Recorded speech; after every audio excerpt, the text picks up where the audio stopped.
Good morning, guys. Happy blessed Thursday, and thank you for joining me in Poetry Corner. Now, we're going to listen to chapter 4 of A Lighthouse Keeper's Tale. And this one is called Promises Made. So let's read on, guys. The days that followed felt as though the world had slipped into a gentler rhythm, one guided not by the pull of a tide or the sweep of a lighthouse beam, but the quiet, blooming affection between Lorna and me. She began visiting the lighthouse regularly, always with some excuse, a newer excuse than the last one. A book she thought I might enjoy, a jar of preserves from the village, a question about the machinery, or most often a smile she pretended was casual. I knew better, and she knew that too.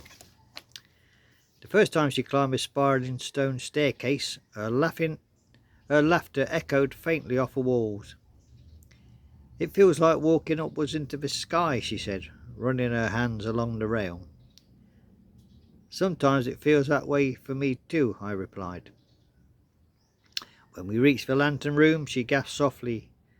The great glass lens reflected her face in delicate fragments, catching the sunlight and scattering it across her in a warm, shimmering colours. "Davy, it's beautiful," she whispered. "It's like a cathedral made of light."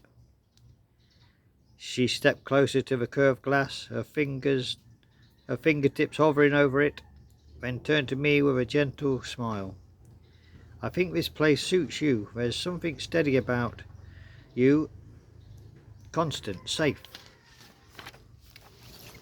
I wasn't a man often at a loss for words, but in that moment I felt them slip through me like sand through the fingers.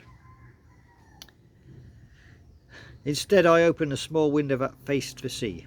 A soft wind drifted in, lifting the hem of her dress, bringing the faint scent of lavender, her scent. "Come here," I said quietly. She joined me at the window. Below us the cliffs stretched out into the blue, and the waves curled lazily strokes against the rocks. The sea was calm, almost drowsy, and the sky held the pale sweetness of late afternoon. She folded her hands on the windowsill, and I placed mine beside them, not touching, but close enough for warmth to pass between us.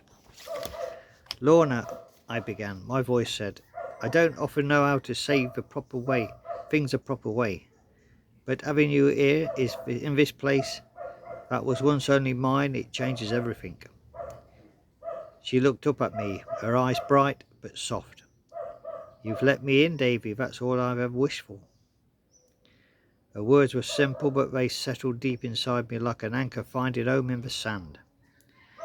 We stood together like that for a long time. No grand gestures, no dramatic declarations, just two hearts finding their shape beside one another. As the sun lowered, she reached out and took my hand, her fingers slipping between mine with such tenderness that I felt warmth behind my ribs. "I want to be part of your life," she said, barely above a whisper. Not as a visitor, nor as a passer on the cliff path, but truly part of it." I swallowed, emotion rising like a tide. I couldn't hold back. "Lorna, you are already more than that." She smiled, a smile that held both hope and certainty, and rested her head upon my shoulder. "Then promise me something," she murmured. "Anything." The words came out without hesitation. "Promise me that no matter what storms may come, we'll face them together.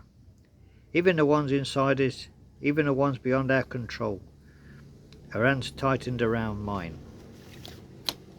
I turned my head slightly until my cheek brushed her hair. "I promise," I whispered. "As long as this light burns and long after it fades." She closed her eyes and felt her breath slow and content.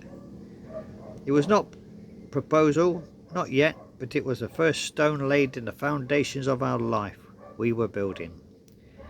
Quietly, sweetly, with no witnesses but the sea and the lighthouse walls. And though I did not know that, the promise would become the most sacred vow I ever made. Well, there you go, guys. That's chapter 4, the promises made. Join me tomorrow, Friday, for chapter 5, the storm rising. So there you go, guys. But tonight we're off to Topsy Tickle Town. We're off to Topsy Tickle Town, guys, for chapter 68, the Wandering Quantum Quirk. So join me for that. This is a final silly ingredient in their quest to get home. Remember, there's 3 ingredients. They've got two down, 1 to go. So they're in search of the Quantum Quirk, whatever that may be. But we'll find out tonight in Topsy Tickle Town. So join me for that, guys. Until then, have a very lovely day. And join me for Davy and Lorna's love story tomorrow, The Lighthouse Keeper's Tale, for chapter 5, The Storm Rising. So there you go, guys. Take care now and have a lovely day. God bless us all, guys. And thank you for joining me in Poetry Corner. Bye bye now.